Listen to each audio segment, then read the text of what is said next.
Muy buenas noches. Somos puntuales.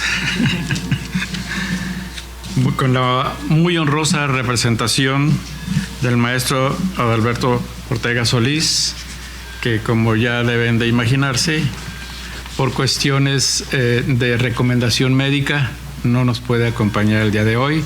No tiene un cuadro de enfermedad, pero es recomendable que mejor guarde reposo el día de hoy. Así es que con mucho gusto, sobre todo teniendo como invitado a uno de los maestros más representativos de la academia universitaria. Me refiero, doctor, me da muchísimo gusto acompañarte el día de hoy y bienvenido. Gracias. Voy a pedirle a nuestro secretario tenga bien leer la orden del día y dar inicio a esta sesión. Buenas noches a todos. Me permito presentar a quienes nos acompañan en el presidium. La encabeza el doctor Carlos Fregoso Genis, vicepresidente de esta institución. Nos acompaña también el doctor Manuel Moreno Castañeda, conferencista invitado de esta noche, y su servidor, el geógrafo Carlos Alberto Zaraco Álvarez, como secretario general. Daré lectura a una breve semblanza de nuestro invitado de esta noche. Manuel Moreno Castañeda, doctor en educación con énfasis en mediaciones pedagógicas, profesor jubilado con experiencia profesional como docente desde 1964 en educación primaria, media y superior. Los últimos trabajos como profesor fueron en la Escuela Normal Superior de Jalisco, Universidad Pedagógica Nacional, Universidad de Guadalajara, y en esa institución como profesor de historia y rector del sistema de universidad virtual. Actualmente se desempeña como consultor en educación.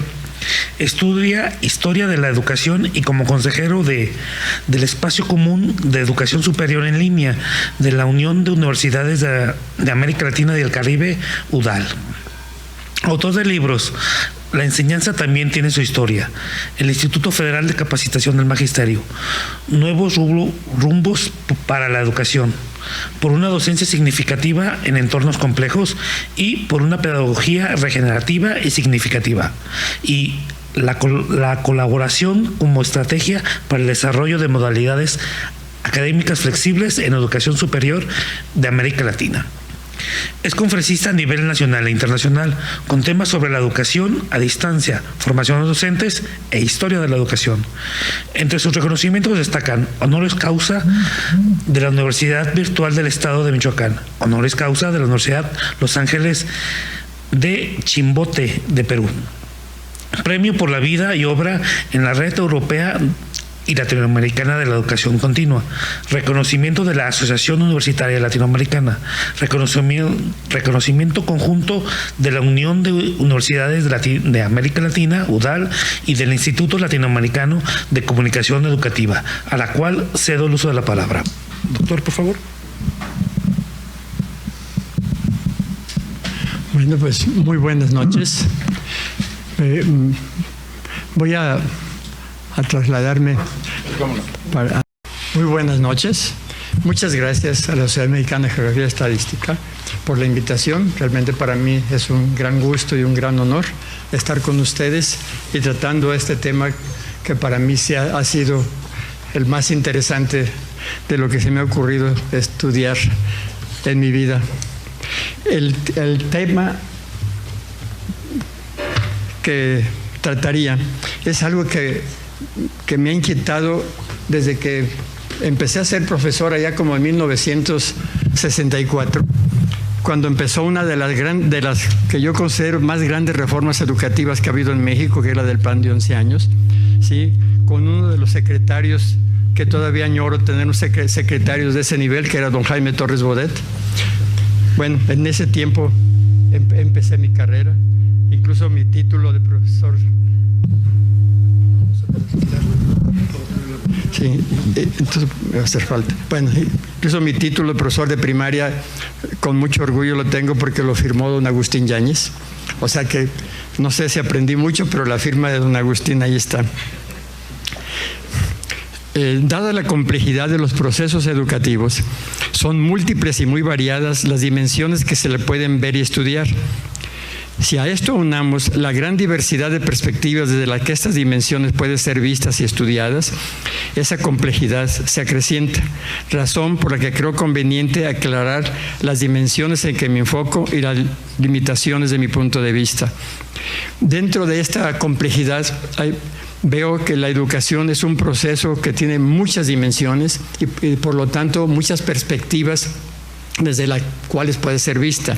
En este caso es la perspectiva desde un profesor. Sí, que de alguna manera me ha tocado recorrer todos los niveles educativos y me ha tocado vivir y experimentar muchas reformas educativas.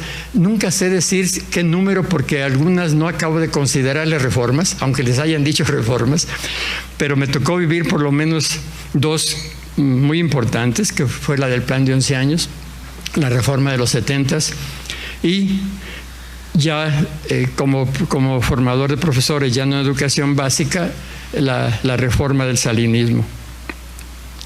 Ahora, la intención de tratar este tema es porque en cada una de las reformas se hacen grandes promesas y casi siempre se trata de demeritar lo que estaba sin que hubiera habido una evaluación a fondo y plantear la nueva. Y ahora me llama mucho la atención el que le llamen a esta nueva reforma educativa una cuarta transformación. Entonces, si se dice cuarta, dije, a ver, ¿cuáles son las tres con las que se quiere equiparar? Con la de independencia, con la reforma y con la Revolución Mexicana. Entonces, un poco es tratar de hacer esta contrastación, de qué calado fueron estas reformas y de qué calado tendría que ser esta para poderse llamar una cuarta transformación.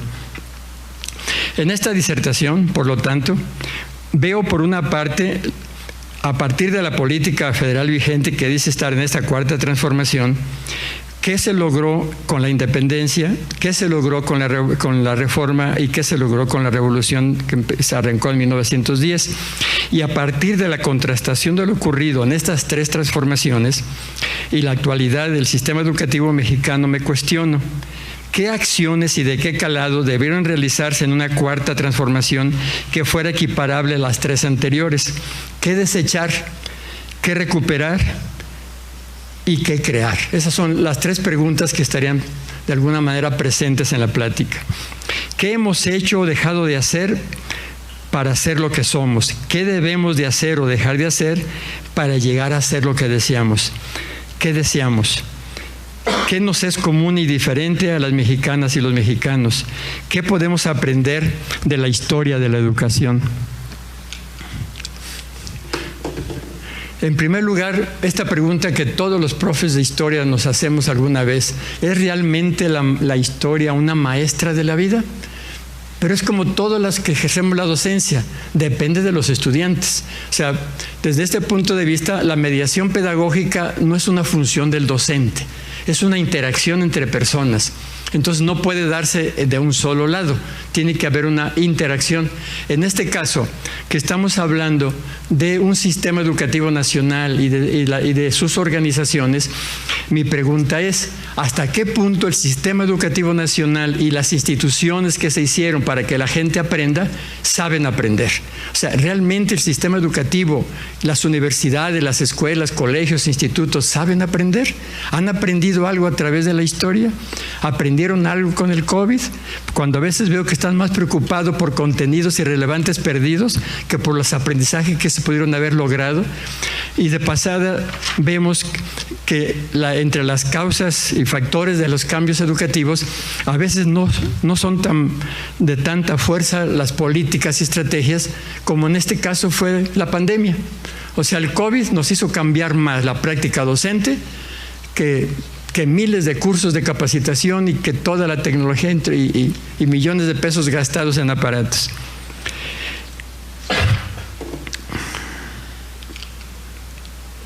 Ahora, estos conceptos yo procuro como no perderlos de vista. Uno, no confundir educación con escuela. Si nosotros revisamos esta historia, de los pocos gestores de la educación que entendieron esto, uno fue Vasconcelos. No me cae muy bien porque luego como que se hizo algo fascista después de algunos años, pero su visión educativa era muy amplia. Él sí entendía que la educación no son las escuelas, o sea, tiene una visión muy completa de lo que es la escuela. Entonces, no confundir, las escuelas solamente son tiempos y espacios de la vida que tienen sentido en la medida que afecten los otros lugares de la vida. Otro aspecto es la historicidad de la educación. No perder de vista que la historia, que la educación es inherente a lo humano y está siempre presente. Pero los modos y las formas educativas, como productos históricos que son, aparecen, desaparecen, y así como aparecieron las universidades hace 1000 años, puede ser que desaparezcan, como aparecieron las escuelas, puede ser que desaparezcan. O sea, las formas y modos educativos como productos históricos cambian, pero la educación no. Mientras exista esta especie, mientras este planeta soporte esta especie, la educación va a estar ahí presente. La otra, las inercias históricas tendenciales. Este factor es muy importante. ¿Por qué vemos todavía ahorita exámenes profesionales que se realizan igual que en la Edad Media? Igual que en Salamanca, vemos unos sinodales lanzándole preguntas a un pobre muchacho temblando ahí. Igual que pasan siglos y siglos y esa tendencia sigue. O sea, eso, cuando hablamos nosotros entonces de diferentes etapas históricas, no habría que perder de vista eso, que nunca se parte de la nada, que siempre están esas tendencias históricas presentes. Y la disparidad de esos procesos, o sea, cómo cada proceso histórico marcha de manera diferente. O sea, por ejemplo, las tecnologías, a veces hay que tomando a Braudel como inspiración, hay que tomar tiempos muy cortos. Porque si vamos a estudiar la historia de la telefonía celular, hay que tomar semanas o días para ver los cambios. Pero si vamos a ver la historia de los modos de aprender y de enseñar, hay que tomar 100 años y a veces no vemos ningún cambio. Y si vemos las estructuras burocráticas, todavía hay universidades que presumen de ser departamentales cuando es un modelo del siglo XIX, ¿sí? O las facultades que tienen ya 200 años. O sea, como que eso no habría que perder de vista, que cada proceso tiene su propia lógica, su propia dinámica. Por lo tanto, no hay que esperar que marchen parejos, sino hay que aprender a trabajar con esas disparidades. Y entre las premisas de las que parto, una es que en tiempo de crisis suelen surgir propuestas renovadoras. Por ejemplo, lo vimos en la Revolución Francesa, sí, con los derechos humanos, lo vimos en la Guerra de Independencia, lo acabamos de ver con el COVID, nunca surgieron tantas propuestas como con el COVID, lo vimos en la Revolución Mexicana, siempre las épocas de crisis como que incitan a las personas a buscar soluciones, ¿sí? Y generalmente son soluciones muy radicales que luego se matizan, se suavizan porque hay que conciliar intereses. Otros que no hay que perder de vista son esas disparidades que habríamos, y otra, que la gestión del conocimiento al interior de las instituciones suele ralentizarse. Nosotros vemos cuánto tiempo pasa entre que un conocimiento se genera y cuando llega a un aula escolar o a un programa educativo, ¿sí?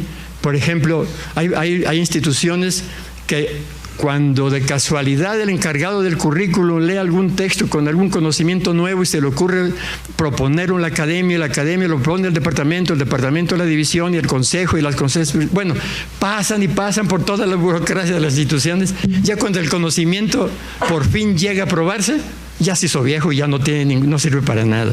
O sea, ¿por qué no ahí trabajar procesos donde los estudiantes abreven directamente el conocimiento que se genere y no tener que soportar ese camino tortuoso de las burocracias? En la otra, que es cada cambio educativo se da en diversos contextos. Al estar preparando, aunque no parezca mucho, lo preparé, al estar preparando este trabajo, y quise comparar las actuales reformas con las de hace 200 años, me di cuenta que no son comparables. Por ejemplo, cuando se empiezan a hacer las reformas en la Guerra de Independencia, pues prácticamente lo que se recibe es nada como sistema. Existía la Universidad Pontificia, existían los colegios, ya estaba la Escuela de Minería, ya estaba Medicina, ya estaba la Academia de San Carlos, pero no había un sistema como tal. En cambio, hacer un cambio ahorita es enfrentarse con una burocracia que se construyó durante 200 años, y es mucho más difícil hacer cambios. Todavía cuando se creó la Secretaría de Educación en 1921, ¿sí? Aunque parece que es nuevo, si lo analizamos a fondo, en la misma Constitución hay muchos elementos presentes de los cambios de la época de Don Porfirio. O sea, todo el enfoque positivista, el pensamiento liberal, la educación obligatoria, gratuita y laica, vienen desde Juárez, desde Lerdo de Tejada, vienen de Porfirio Díaz. O sea, mucho de lo que hace la Constitución es también retomar, y no solo de los liberales, también toma muchos aspectos de los conservadores. Bueno, entonces esa fue una primera conclusión, que hay que ver que cada una tiene que enfrentarse con un monstruo burocrático diferente. Ahora, en la primera transformación, ¿qué sucede? Bueno, aunque no me cae muy bien Iturbide, pero me gustó esa frase. Dice: ya sabéis el modo de ser libres, a vosotros toca señalar el de ser felices, dijo don Agustín. Ahora, y en esa búsqueda es cuando la educación tiene un papel que desempeñar, ¿sí? Ahora, en esa primera transformación se retoman desde aquella frase de Morelos, de que se eduque igual al hijo del hacendado que al hijo del herrero o del minero, o también la Constitución de Patzingán, que ya habla de que la educación llegue a todos, y la Constitución del 24, donde ya habla no solo de la educación tradicional, sino ya habla de que se enseñen las ciencias naturales, la tecnología y todo. Y luego la Constitución del 57, donde ya se declara la libertad de educación. Aunque esta libertad de educación sí quedó, acuérdense, que en la Constitución del 57 va a haber como tres tendencias, ¿no? Lo que llamaban los liberales puros, los más radicales, los que querían erradicar por completo la injerencia de la Iglesia, sobre todo, que había tenido controlada la educación hasta ese momento, y por otro lado los conservadores a ultranza, que querían que se continuara casi igual todo que en la época de la colonia, pero estaban los moderados. Al final de cuentas ganaron los moderados. Y el artículo y la Constitución solo quedó como que la educación será libre. Pero ese será libre no dejó contentos a los liberales ni a los conservadores. Por eso luego se viene la guerra esa de 3 años, ¿no? Pero a los liberales no les gustaba, porque el ser libre significaba, incluso una ley que lanza Juárez en el 61, dice que son libres de enseñar todos. O sea, la familia, la persona, la iglesia, las asociaciones, todos. Y eso no le gustó a los liberales, porque entonces la Iglesia, que tenía más poder, tenía toda la libertad de continuar. Y a los conservadores no les gustó, porque entonces también iba a tener la libertad otros de enseñar. Pero entonces quedó así como medio ambiguo. Y quien lo precisó más fue Juárez en el 61. Pero eso es parte de otra historia, ¿sí? En esa segunda transformación. Otra cosa que, antes de pasar a esta, que es importante decir, aunque ya algo lo dije al principio, no podemos en la historia poner periodos buenos para todo y para todos. Por ejemplo, no podemos decir, hay autores que dicen, en 1857 termina una etapa, pero yo no lo veo así, porque a partir de 57 empieza a consolidarse muchos procesos de reforma. Acuérdense que viene luego esa guerra de 3 años, que termina en el 60, y en el 61 Juárez lanza esta ley del 60, donde ya establece a quienes se les da esa libertad de educar. Pero apenas está acomodándose Juárez cuando llegan los franceses en el 62, viene la guerra esta, y luego en el 63 llega Maximiliano, y a Maximiliano, para rabia de los conservadores, se le ocurre tomar el modelo francés, que era muy liberal. Entonces, a la hora de ahora, Maximiliano no quedó bien ni con uno ni con otros, ¿sí? Incluso él ya aprueba la libertad de cultos, aunque no habla de educación laica, pero ya le da entrada a la educación laica al hablar de la libertad de cultos. Bueno, cuando termina la guerra, esta segunda guerra, que son expulsados los franceses en el 67, entonces por fin, acuérdense que México duró más de 50 años en guerra, ¿sí? O sea, no hubo ningún presidente hasta de Guadalupe Victoria, que así le tocó del 24 al 28, pero de ahí en adelante ninguno terminó. Entonces no había calma para hacer algo, hasta que Juárez se le ocurre elegirse y reelegirse, sí, de 67 hasta el 71, pero por fin logra empezar a construir esto que es el actual sistema educativo, sobre todo con la influencia de don Gavino Barreda, sí, que introduce el positivismo con la Escuela Nacional Preparatoria, y él hace incluso propuestas curriculares, con una carta preciosa que le manda el gobernador del Estado de México, donde ya establece un orden, una secuencia curricular, donde él, una cosa que siempre me presente cuando oigo hablar a los políticos, él recomienda que primero se aprendan las ciencias naturales, las matemáticas, y que una vez que la gente tenga la formación científica, que entonces hable de lo social, ¿sí?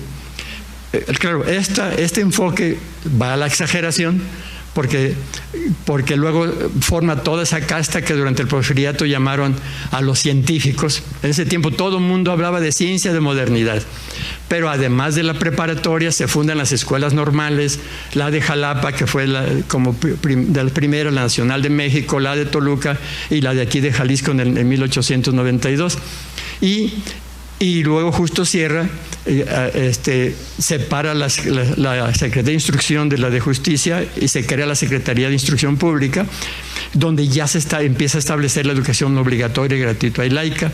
Y ya para hacer algo antes de la guerra, inaugura la Universidad Nacional en septiembre de 1910.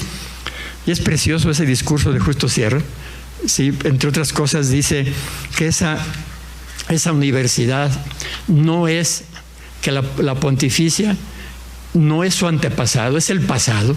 Por eso cuando oigo al rector de la UNAM que dice que tienen 500 años, yo creo que debería de leer a Justo Sierra, porque Justo Sierra dice que es otra la Universidad Nacional de 1910. O también en la Universidad de Guadalajara, que ahí dicen que es la misma colonial, cuando en la misma declaración dice que se funda una nueva universidad. Pero hay gente que le gusta presumir que son viejos. A mí, yo creo que ser viejo no le encuentro mucho mérito. Bueno, entonces la tercera transformación, bien, aquí le puse esto, que lo que llamo interludio porfirista, porque aquí con don Porfirio muchas de esas ideas liberales se llevaron a cabo. Como que nos acordamos siempre de la parte del Díaz opresor, tirano y todo eso, pero ahí se desarrollaron, por ejemplo, la escuela lancasteriana, que había sido el modelo de las escuelas para la industria, que ya tenía 100 años, se clausuran, y con él en ese tiempo llegan, por ejemplo, educadores como Laucher, como Rebsamen, donde ya traen todo un planteamiento científico de la pedagogía. En ese tiempo también es cuando Joaquín Baranda, Carlos Zacarrillo, o sea, los grandes pedagogos, Gregorio Torres Quintero, cuyo método de lectura-escritura duró como 100 años, incluso hay gente que todavía lo utiliza después de hace 100 años, pero visto desde lo pedagógico fue como un semillero el porfirismo. Incluso cuando viene la revolución, ¿sí?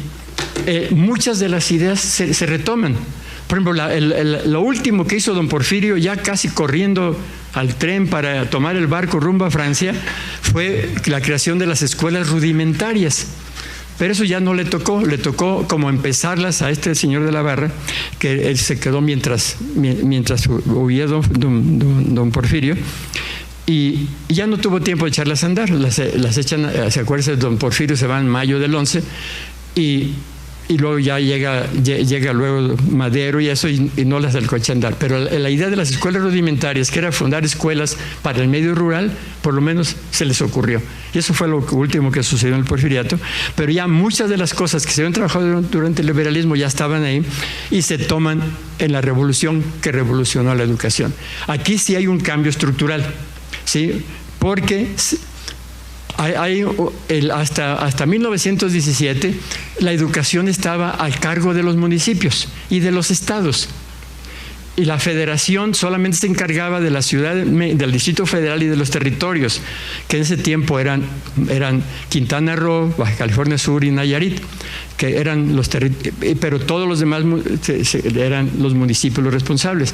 Y en la Constitución 17 se da esta discusión de que y Carranza está por seguir esta tradición, pero ya años antes, 3 años antes, en 1914, con este señor Otilio Montaño y la gente de Zapata habían sacado la propuesta de la generalización de la enseñanza, que el gobierno federal tuviera programas educativos nacionales. Al final de cuentas esta idea triunfa, ¿sí? Y cuando Vasconcelos se crea la SEP en 1921, Vasconcelos toma esta idea y forma toda esa serie de instituciones, ¿sí? Que cada una merecería una plática. Por ejemplo, la misma Secretaría de Educación, la campaña de alfabetización, las normales rurales, las misiones culturales, las bibliotecas del pueblo, las casas del pueblo, después con Calles, la casa del estudiante indígena, luego después con Cárdenas, la educación socialista y los centros regionales campesinos, donde en la misma escuela se formaban profesores y técnicos agrícolas. Y todos aprendían pedagogía y todos aprendían agricultura. Y al último decidían a qué se iban a dedicar. Es una propuesta muy interesante. Bueno, pero luego viene lo que se llama esa búsqueda del desarrollo estabilizador, donde Ávila Camacho dice la educación socialista no, aunque en el 45 la aguantaron 5 años, aunque ya no le hacían caso, pero de todas maneras estaba en la Constitución. Sí, y viene lo del plan de 11 años, que para mí es una de las grandes reformas. Con Torres Bodet estuvo unos años con Ávila Camacho y luego con López Mateos, que es una de las más a fondo, porque no solo implicó reformas curriculares, sino eran libros de texto gratuitos, eran desayunos escolares, todos los niños comían en la escuela. Después lo quitaron los siguientes gobiernos. Además, el Instituto Federal de Capacitación de Magisterio se le dio más fuerza para preparar a los maestros en servicio. Se crearon escuelas regionales normales, como el CREN de Ciudad Guzmán, el de Iguala. O sea, se hizo una nueva arquitectura escolar, más fellita, pero más eficiente. O sea, antes las escuelas eran como la Lázaro Cárdenas, como la Borrallo, como el Centro Escolar Manuel de Camacho del Grullo, como la Escuela Chapultepec de Autlán. Si las conocen, han de ver que eran unos edificios enormes, con parque, con huertas, con alberca, y ya después las tuvieron que hacer más chiquitas y amontonar a la gente, porque el plan de 11 años se llamaba Plan para la expansión y mejoramiento de la educación primaria. Entonces fue una reforma muy integral. A mí me gustó mucho menos las escuelas del CAPSE, ¿sí? Porque están... Y cuando veo a veces escuelas como la secundaria 38 o la prepa 11 de la UDG, los pobres muchachos apretados ahí que no caben. Bueno, me salió un poquito del tema, pero de eso trata. ¿Sí? Bueno, otra fue la reforma echeverrista, que cuando introdujo métodos que los profes nunca entendieron, como el método global de análisis estructural, que la teoría de conjuntos, hizo toda una reforma curricular que no funcionó porque los profes nunca la entendieron cómo aplicarla, ¿no? Y la revolución educativa que no llegó, o sea, con De la Madrid se les ocurrió volver a municipalizar la educación, pero no pegó. Y también se les ocurrió ya terminar con esa fragmentación de la educación básica, que educación inicial, preescolar, primaria, secundaria, y hacer un solo nivel. Incluso a mí me tocó ver en ese tiempo los edificios nuevos que iba a haber. Pero ¿cuándo iban a poder, con los cotos de poder que ya existían, de supervisores, jefes de sector, de los sindicatos que ya tenían así como su... Y entonces, y como no pudo con el sindicato, ya cuando vino el siguiente cambio, lo primero que hizo Salinas, recordando lo que había hecho Echeverría para poder trabajar bien, sacó del sindicato a Sánchez Vita y a Robles Martínez y puso a Jongitud, ¿sí? Que duró ahí como sus años. Y como que Salinas le copió y quitó a Jongitud y puso a doña Albester, ¿sí? No sé si para bien o para mal, pero eso hizo. Ahora, Y de hecho el modelo estuvo vigente por lo menos hasta el 18, ¿sí? Y se hizo de acuerdo con este acuerdo, que era Acuerdo Nacional para la Modernización de la Educación Básica. Entre las cosas más importantes en lo pedagógico metió lo de la educación por competencias, pero también fue la descentralización, que quedó a medias. O sea, porque quedó todo como trunco. Por ejemplo, se dijo que se iba a igualar las condiciones laborales y quedaron medidas disparejas. Por ejemplo, los salarios de los que se federalizaron son distintos a los profes estatales y las prestaciones igual. Un profesor del ISSSTE tiene un tope, por eso hay tantos profes viejitos, inspectores, no se quieren jubilar porque la jubilación es muy chica, mientras que el Estado jubila con el salario completo. Entonces quedó así como disparejo. Y luego los servicios de salud igual también disparejos, ¿sí? Los jubilados del Estado tienen un instituto de pensiones que no tiene medicina, pero ahí está el instituto de pensión. Y en cambio a los maestros federales tienen que ir al ISSSTE. Yo como fui federal y estatal y me tocan los dos, a veces no sé, pero los dos son buenos. Nomás que no hay medicinas, casi. Bueno, entonces lo que cambia poco o casi nada son las estructuras y procedimientos organizacionales, o sea, toda la tramitología burocrática, la arquitectura y el mobiliario escolar, eso ha cambiado muy poco. O sea, si ustedes se fijan, las casas cambian mucho, el mobiliario, las escuelas, el tipo de edificios, cuando menos hay como 4 en más de 200 años.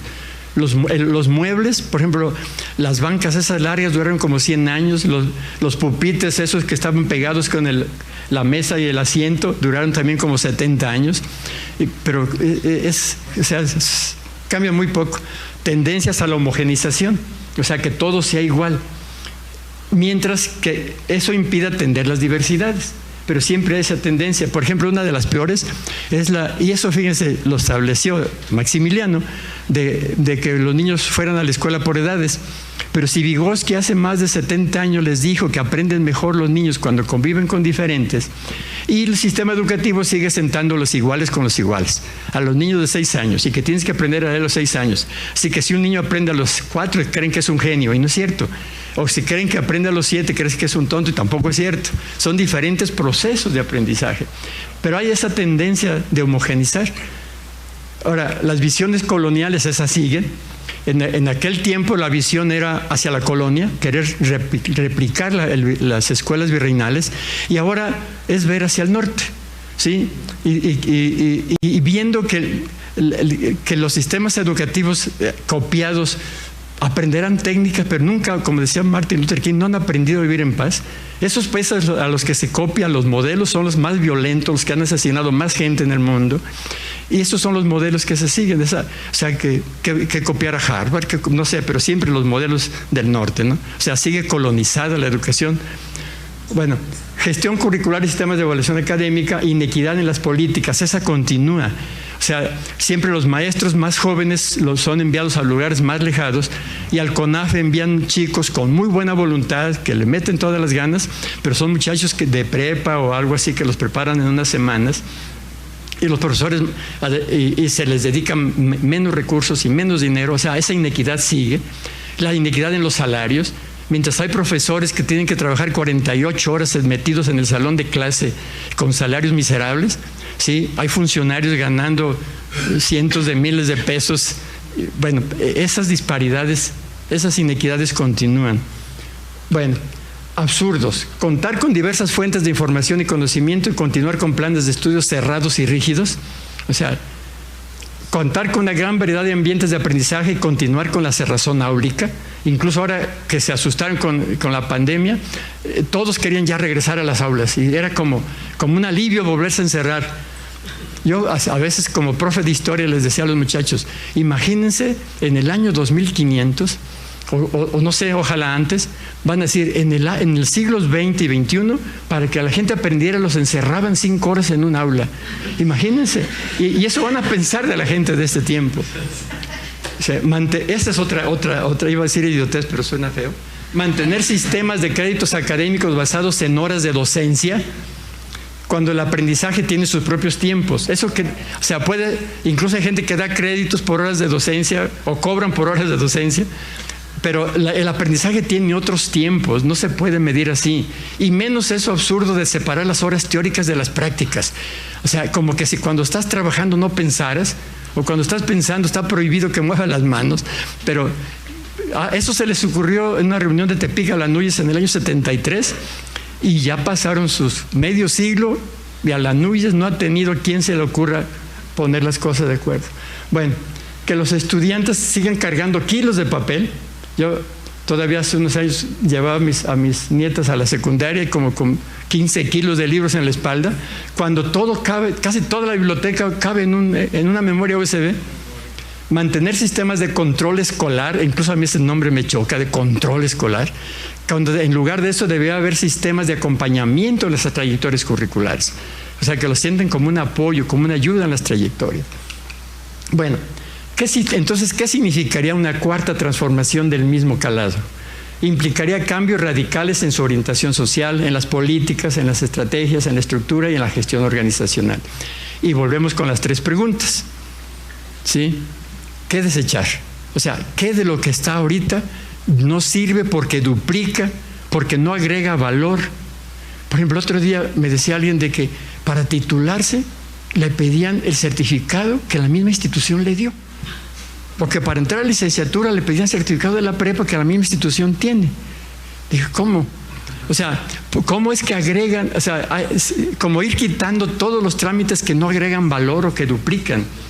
Por ejemplo, las escuelas normales, en lugar de hacer las instituciones de educación superior, se crearon instituciones aparte para la investigación, pero cada una por su lado.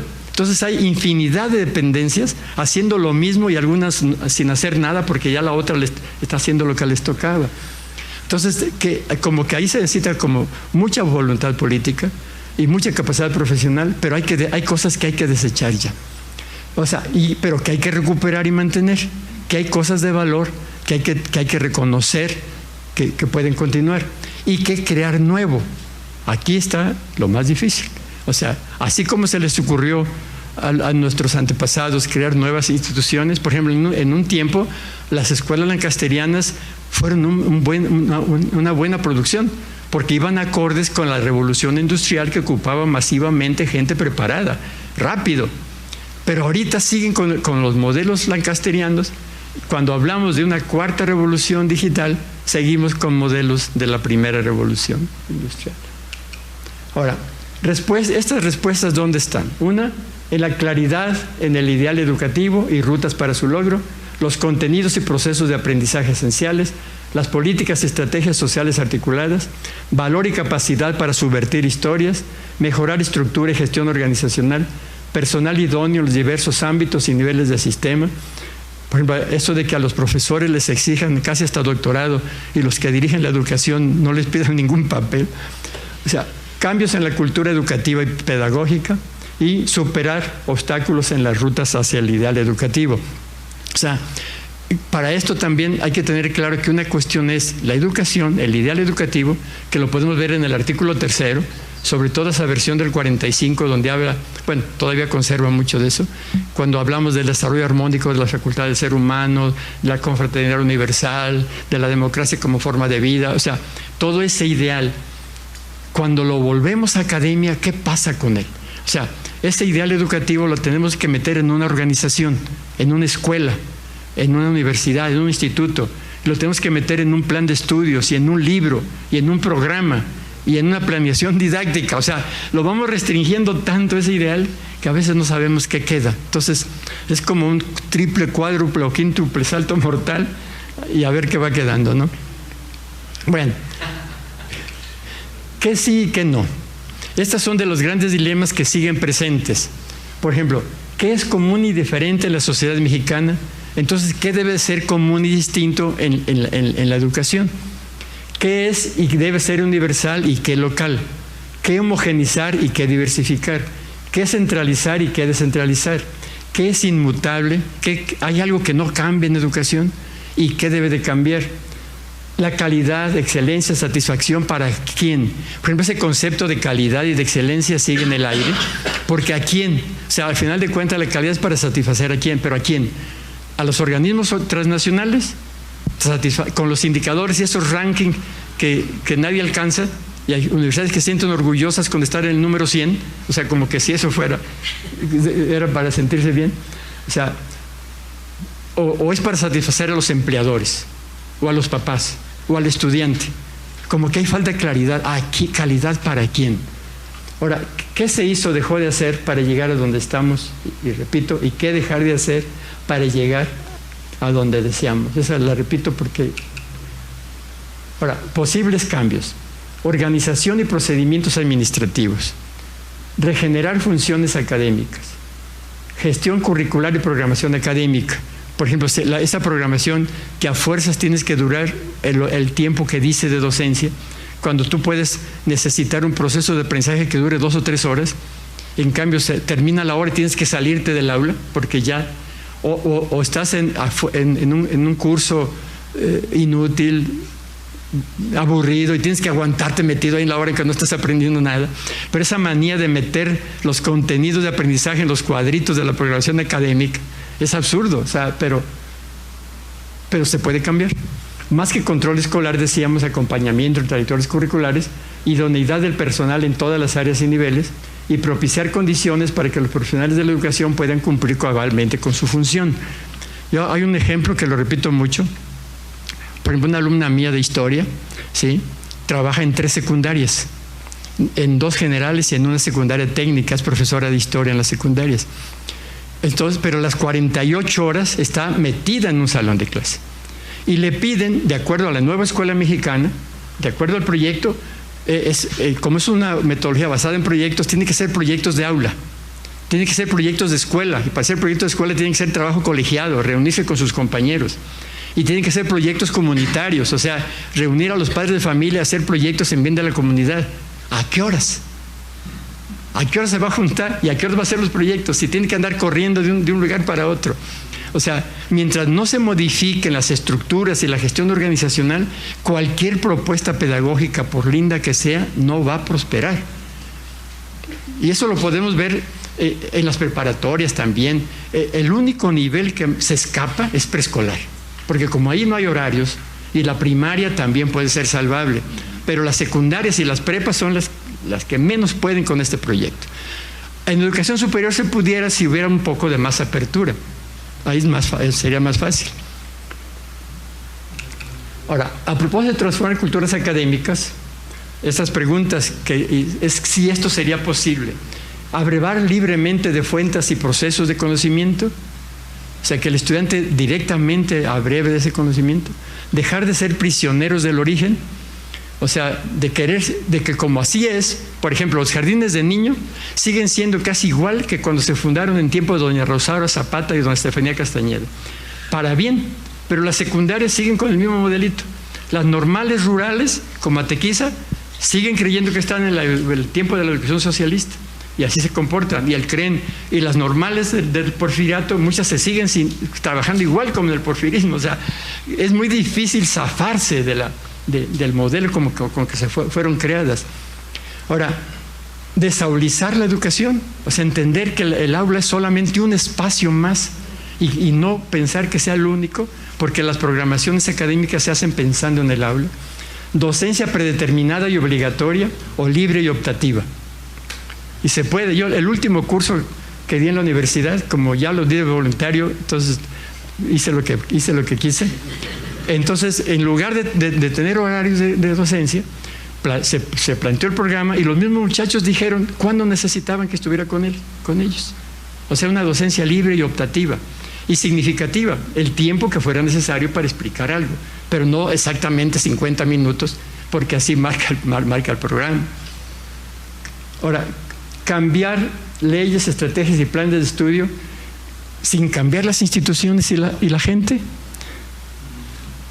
Imagínense, a ver si aquí el doctor Fregoso, ojalá no se acuerde porque no voy a decir el nombre, y a lo mejor él se sabe, pero había un maestro en lo que entonces era, bueno, es que ahora es ciencias sociales, pero ese tiempo iban las facultades de historia y sociología, pero había un maestro que le dieran lo que le dieran clase, si medio olía a algo social, usaba el libro de don Pablo González Casanova de la democracia en México.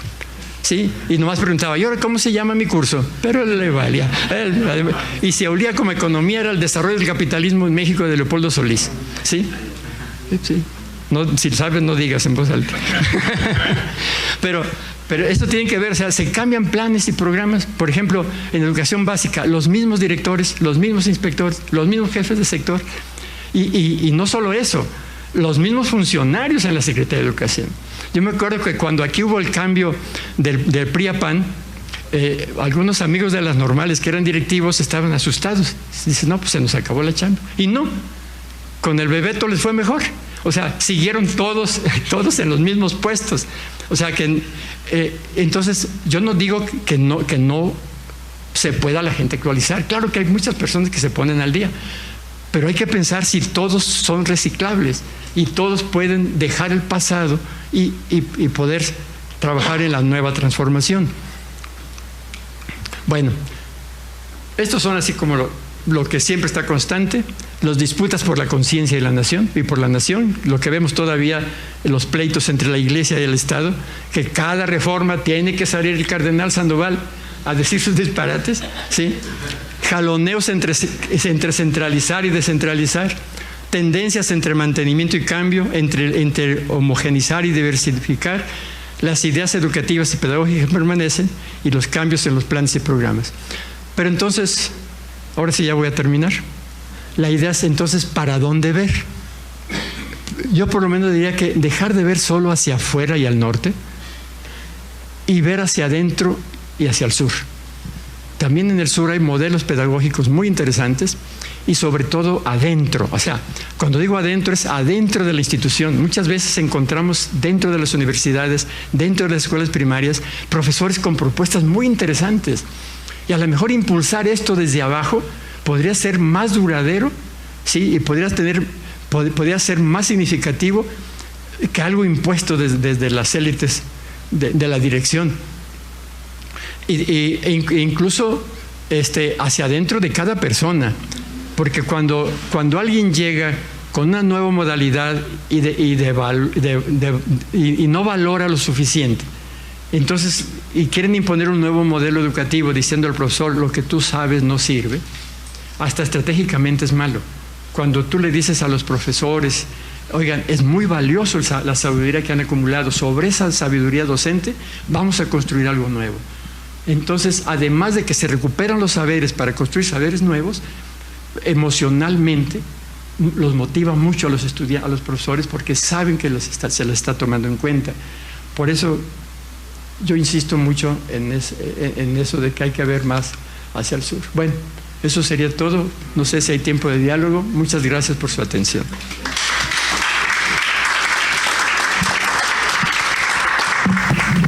No solo no nos defraudó, maestro, sino que nos dio una cátedra extraordinaria, como siempre, ya es muy común en usted. Le felicitamos y le agradecemos profundamente el que nos haya dado esta auténtica lección, maestro. Qué lástima que la naturaleza nos jugó una mala jugada, pero de todos modos no estamos solos. Es para la Benemérita Sociedad de Geografía y Estadística de Jalisco una muy honrosa compañía la que hemos tenido el día de hoy, maestro. Por lo tanto, vamos a dar en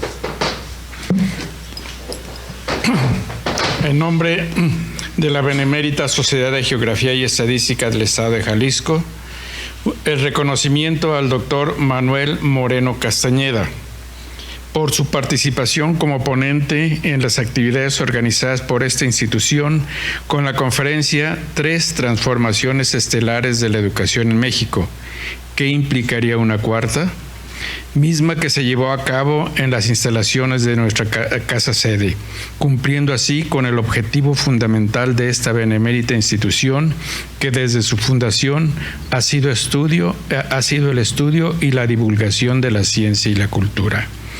Guadalajara, Jalisco, 15 de julio del 2025, y firman el doctor Adalberto Ortega Solís, presidente, y el geógrafo Carlos Alberto Zaraco Álvarez, secretario general.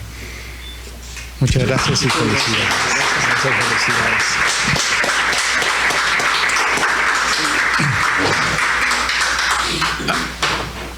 Afortunadamente, esta ponencia, esta disertación, se encuentra ya grabada en nuestro sistema.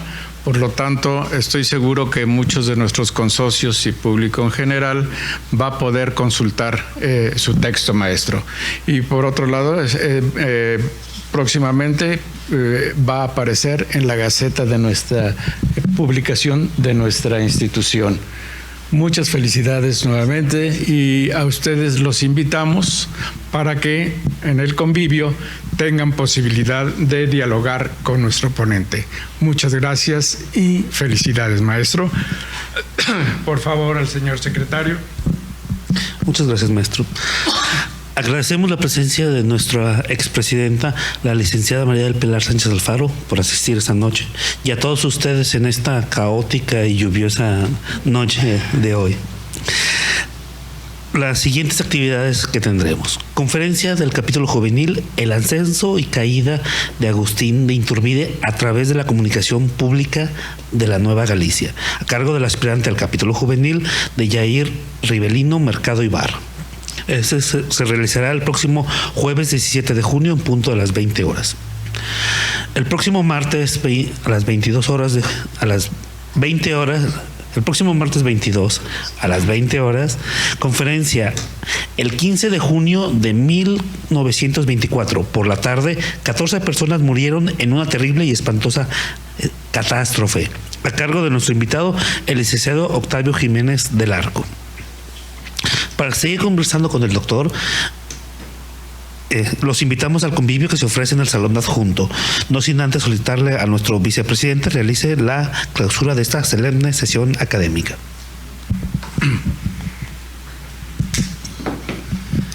Siendo las 8 de la noche con 52 minutos, damos por clausurado esta extraordinaria sesión, y yo reitero mis felicitaciones al doctor Manuel Moreno Castañeda, con quien me identifico también por su carrera, que coincide con la mía, y que desde luego esto nos lleva a una identidad mucho mayor. Muchas felicidades y damos por clausurada esta sesión.